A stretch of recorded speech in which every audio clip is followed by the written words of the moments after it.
Okay, so in class we talked about a bunch of different ways of solving partial differential equations numerically, and we mainly focused on implementing discretization schemes ourselves.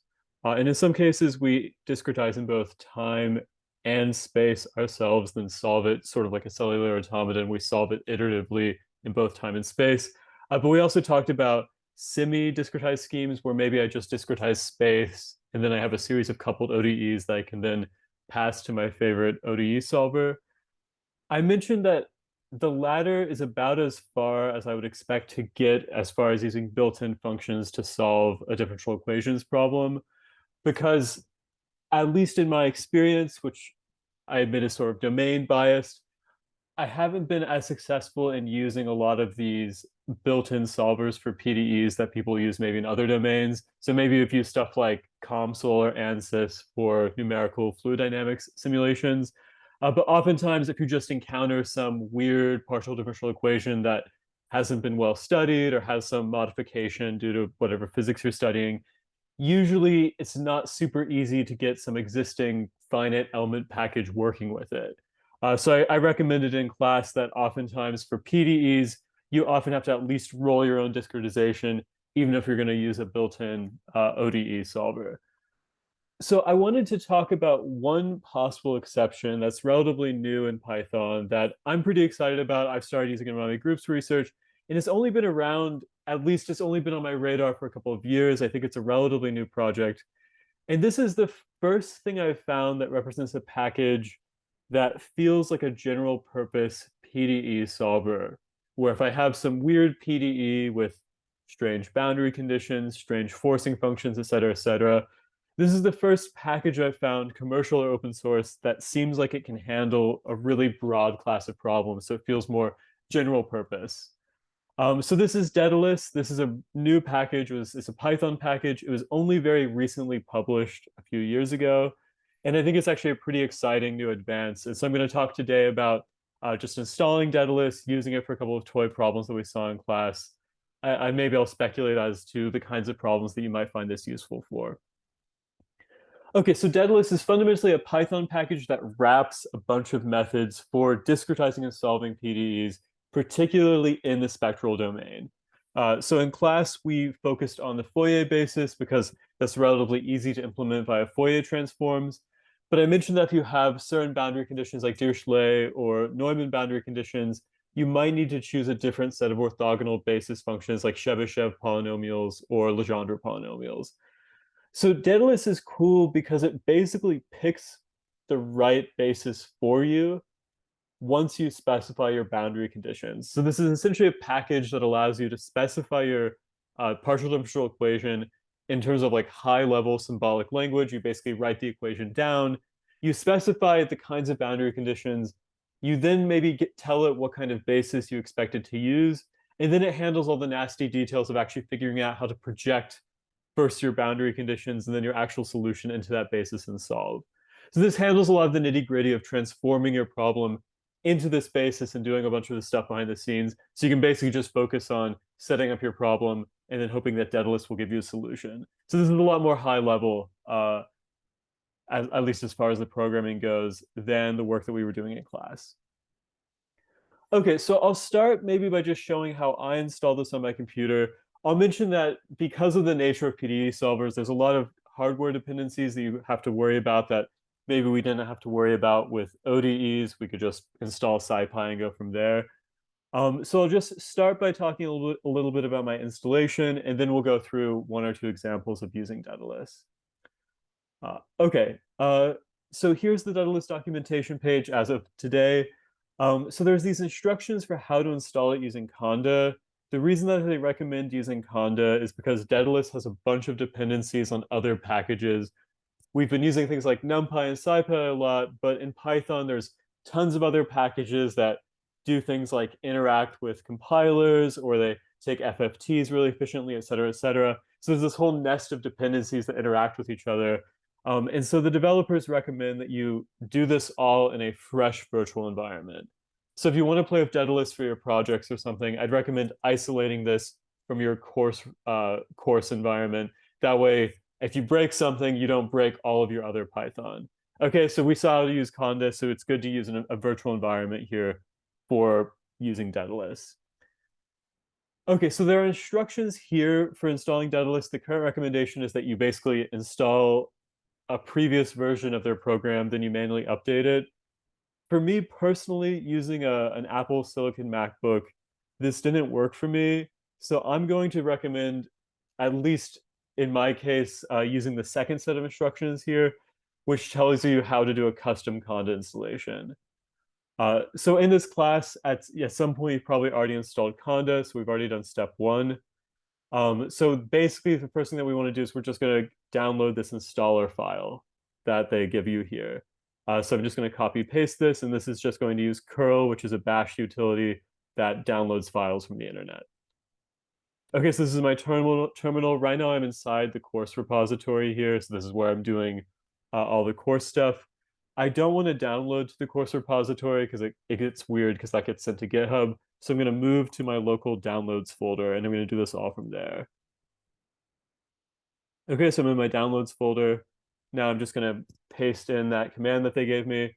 So this is going to download that file. This is just a bash file, so it's super fast to download. So this should be in my downloads folder. So I'm going to do ls uh, conda, and it looks like it's there. Great. Okay, so now I'm going to go ahead and run their installation script. So first, they wanted me to make sure that I'm in my base environment. So it looks like I am, so I'm not inside an existing Conda environment like the one I use for the course. Let's double check that by just running this. Good, so I've escaped any currently environments that I'm inside. Um, Now I'm just going to run their bash installation script, and this is going to put a bunch of stuff in my base Conda installation. Okay, so we're going to run that, and I've run this relatively recently, so it turns out I didn't have to do a bunch, but this might take a little bit of time on your local machine. Okay, so why don't we go ahead and let that chew for a little bit, and I'll go ahead and maybe change gears while we let that sort of sort through what it's doing, because that might take a little bit of time. Okay, so while that's installing, I've already gone ahead and done this already in a different virtual environment. So I ran that script and made an environment. So I'm just going to go ahead and start running this notebook while we wait for that. Okay, so here's my notebook for the Dedalus tutorial. It should be on the class website. So I need to make sure I'm in the right virtual environment. So here, this Dedalus 2 environment is the one that I did earlier that has everything working in it. Okay, so I'm going to run my preamble. Great. So the first use case I'm going to do is going to be similar to the ones that we did in class, which is I'm just going to try to solve a PDE on a periodic domain. Okay, so we're solving this on a torus. I just want to start with this because this is a little bit more intuitive what should happen. But just for fun, unlike in class where we were doing the Laplace equation and Burger's equation, I'm going to use a slightly more elaborate equation that has kind of cool properties. So this is the Kuramoto-Sivashinsky equation. Uh, in this form, it's a one-dimensional or one dynamical variable, so one-dimensional PDE, and it loosely describes or is intended to describe the propagation of flame fronts. So if you look at a flame sort of in a one-dimensional domain, it sort of flickers and interacts. It has these sort of suitably complex dynamics. And this is a super simplified reduced order model that tries to capture some of those local dynamics. So unlike everything we've seen so far in the class, it has an explicit time derivative, like everything else we saw, sort of a parabolic type derivative there. It has this term that reminds you of Burger's equation. It has a diffusion term, which we know acts a little bit like sort of it smooths things out. We saw the whole Laplace equation. But then what we haven't seen before is this fourth order term, which is a biharmonic term. So this is a weird term that's like a higher order Laplace operator, and this gives rise to some of the weird dynamics that you see in the Kuramoto-Sivashinsky equation that you don't see in Burger's equation, right? Because Burger's equation would just be these three terms. Okay, so the way to do this in Dedalus, and again, it's a high-level language, so we're really going to have a lot of things sort of abstracted away from us, so we don't have to worry about them. Is I'm gonna import a bunch of dependencies. This is just standard stuff that you would need to import just to use the code. I'm going to specify all the parameters of my simulation at the top of this. This just allows me to change things and not have to navigate through my code where I change things. I should mention that the structure of how I'm doing this is taken from some of the Dedalus tutorials. I've modified, I believe, their tutorial for the KdV equation for this. So I'll mention that the structure of this is based off of the tutorial notebooks that you'll find on their website. But the idea is all of the setup for my simulation is here. So what's the size of my domain? I choose 50 units. How many points do I want in my mesh? That's 1024. Here, because we're doing spectral methods, it's not actually like the mesh in X. Really, this is going to be something like the number of basis functions that I want to project onto, or equivalently, what's the maximum spatial frequency that I want to resolve in my system. I'm going to specify nu, which is a parameter in the differential equation. So this is just going to be an actual part of my problem specification. And then these other things, you don't need to worry so much about these, but you can dig into these in the documentation. But basically, I can use tricks like de-aliasing when working with spectral methods that help avoid some of the loss of precision. So in the spectral methods we did in class, our de-aliasing factor was 1. We basically weren't doing anything beyond just projecting. But you can basically sort of do a smoother version of projecting, and that's what de-aliasing is. There's a whole sort of field that's discussed in the book as to what different de-aliasing factors do. Then I'm just going to specify my integration time, same as always. And then I'm going to have to specify a time stepper for my initial value problem. So there's a bunch built into Dedalus, which is this D3 library here. You can read through them, but the general purpose one that they use for a lot of their tutorials is this variant of BDF, which you'll recall we saw this before for in the context of integrating ODEs. Okay, so we specify the simulation, then I actually set up my problem with the things that won't change from simulation to simulation, but which describe this particular problem that I'm trying to solve. So in Dedalus, I specify my basis function. So this is the field over which I'm solving. So that's X. I then say what kind of spectral modes I want to represent X on. I mentioned I'm going to do this in a periodic domain. So here I'm going to just use a Fourier basis, just like we did in class. But just keep in mind that in Dedalus, I want to specify this at a high level. Okay, so I just say that I want to use a Fourier basis for my problem. Okay, so after I've set up my basis functions, then I need to actually define my the variable I'm solving for. Okay, so X was the field that I'm solving over, so then I need to specify U, so I just define that here.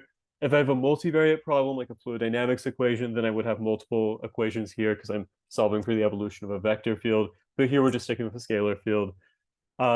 Then I need to actually define my operators here, right? So each term here has an operator associated with it, the biharmonic operator, Laplace operator, difference operator, or gradient operator. Dedalus has this ability to recognize, for example, that a biharmonic operator is just 4 first order gradient operators. So I don't actually need to separately define all the operators, although I actually can if I wanted to. For example, I might define a Laplace operator if I was doing the diffusion equation. But here I'm just going to define this one. And then I can actually basically just write down my partial differential equation as a high level just string. And Dedalus will read this string and figure out what the actual equation is in Python code. So this is kind of cool. It basically reads this string representation and it interprets it in terms of what it knows about the fields that I've specified in order to actually set up all the problem behind the scenes. So it's kind of cool what it's doing behind the scenes because as you can imagine, parsing this into an actual code is not a trivial problem. And you'll notice that I just wrote this biharmonic operator as a chain of 4 first order gradients. And I did the Laplaces too. Okay, so then all the rest of this is just, I wanted to choose some initial conditions. I just picked basically a bunch of random Gaussian fluctuations. I basically construct my solver. So this is like an initialization.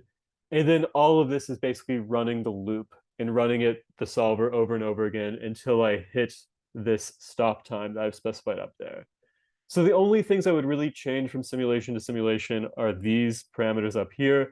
All of this is just setting up that I'm trying to solve the Kuramoto-Sivashinsky equation on a finite domain with periodic boundary conditions, and then I impose initial conditions. So it's a little bit weird. You should think of this as like a high-level language written in Python, but the general syntax, if you look through the Dedalus documentation, the general syntax is basically the same for various more elaborate types of problems. Okay, so I'm going to go ahead and start running this, and we're going to see what the output of this equation looks like. Okay, so while that's running, let's check to see how my installation is going. Okay, so it looks like it successfully ran that bash script.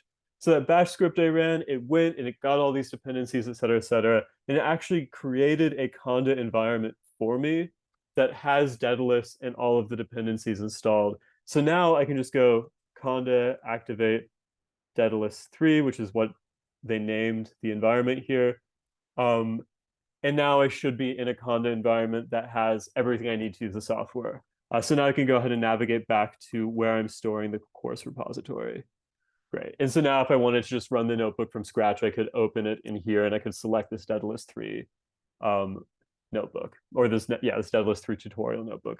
Just make sure you check in the notebook if you're using Visual Studio Code that you're using the right Conda environment that has all the dependencies. Okay, so it looks like my simulation stopped running. So this is what solutions of the Kuramoto-Sivashinsky equation look like. And this is basically one of the most famous chaotic PDEs. And you can see that basically it forms these fronts of sort of high and low curvature that propagate in these really erratic ways, and they merge together, so they coalesce, but then new ones are born, et cetera, et cetera. So there's this really kind of interesting structure in the way that the solution unfolds over time, and it's a truly chaotic system, but it's chaotic in uh, continuous space as opposed to the low dimensional chaos that we saw earlier in the course. So I think that's kind of cool. And this is a much easier problem to solve, at least in my experience, in a spectral basis. Because if you do something like finite difference operator methods on this, in my experience, those tend to have blow-up issues because it's a weird PDE that has aspects of parabolic PDEs, but also aspects of hyperbolic problems like Berger's equation or something. Okay, so that's the Kuramoto-Sivashinsky equation. If you want, you can try playing around with this and modifying this new parameter, which affects basically the diffusivity. As you can imagine, this is kind of like a dissipation term. And so you can imagine that maybe increasing mu changes the characteristic length scales that you see in the solution field. Okay, so that's Dedalus for an initial value problem like we saw in class. So I'll mention another thing that you can do is solving other sorts of problems. So we do a lot of initial value problems, but Dedalus can also solve eigenvalue problems as well as boundary value problems. So that's these cases where I specify that the edges of a plate are hot, and then I solve for what the temperature distribution in the middle is, sort of like we did in class. So this example in the notebook is taken directly from the Dedalus tutorial. So I just wanted to include it here so I could scroll through it, but all this code is more or less taken from the tutorials on the website. I just wanted to include this here just to mention a subtlety here, which is that if you want to use Dedalus in the latest version for boundary value problems, there's a little bit of a trick that you need to think about that we didn't explicitly cover in class. So the idea here is I have a problem. Here I just want to solve the Poisson equation with some fixed forcing function. So we've seen this before, but now I have some spatial field. And maybe I want to impose slightly more elaborate boundary conditions. So what I'm going to do is I'm going to do this in 2 dimensions. So I'm going to have x and y, and I'm going to have periodic boundary conditions in one direction, but then I'm going to have Dirichlet boundary conditions on the top and bottom. So for example, I might have fixed values of what u can be on the top and bottom, sort of like a hot or a cold plate. But then I'm going to have sort of a circular domain along the x direction. Okay, so I'm going to set this up just the same. I have to specify, in this case, 2 lengths and 2 discretizations. However, there's now a difference because now when I specify my bases, I need to specify separately my x and y bases. And because x is periodic, I use a Fourier basis again. But now I'm going to use Chebyshev polynomials for that vertical basis because I have these absorbing or these Dirichlet boundary conditions that specify what the value is of the field at the top and bottom. Okay, so we weren't able to come up with a simple example of doing Chebyshev bases ourselves in class. But fortunately, if you have a problem that requires them, Dedalus will basically do it for you. Okay, so the rest of this tutorial gets into something that we didn't have time to go over in class because I would consider this an advanced topic in differential equation solving. But basically, the idea here is that instead of actually specifying my boundary conditions with my problem, there's another way of doing boundary conditions called the tau method or the lifting method, where I basically add my boundary conditions as constraints to my actual differential equation that I'm trying to solve. And the cost to doing that is I pick up additional field variables that get called tau1 and tau2, which I solve in addition to my actual target field, which is the scalar field u. So this is a bit subtle. I basically now have more dynamical variables I'm solving for, but it allows me to write my boundary conditions into my problem statement. So if you want to get a better idea of how the tau method actually works, on this Dedalus website, there's a tutorial which I linked to in the notebook, which sort of walks through how you convert the boundary conditions, like the ones that we saw in class, into this sort of this general non-boundary condition form where you pick up this constraint term that encodes the boundary conditions. And the penalty is that in order to pick up this constraint term, you ultimately end up having to augment your system with additional variables that you're solving for. So this tutorial goes through how the tau method works. It's sort of a subtlety, but importantly, in order to do any sort of boundary value problem in Dedalus, you need to use this method. You can't just specify the boundary conditions in the latest method. But it does have some stability benefits. There is a reason for doing this. It's considered sort of best practices for solving this sort of problem. So I'll just mention that this exists, and I'll just show you the solution. You can run through the tutorial and see that basically I specify boundary conditions on the top and bottom. Just like in class, I specified one Fourier mode on the bottom and a different at the top. And then you can also specify a forcing function for the field. So they actually use a stochastic sort of forcing against the background here. And that's what this sort of F portion does. And so they put that all together and solve, and you get these nice smooth solutions that sort of interpolate between the boundary conditions, just like we saw in the in-class example.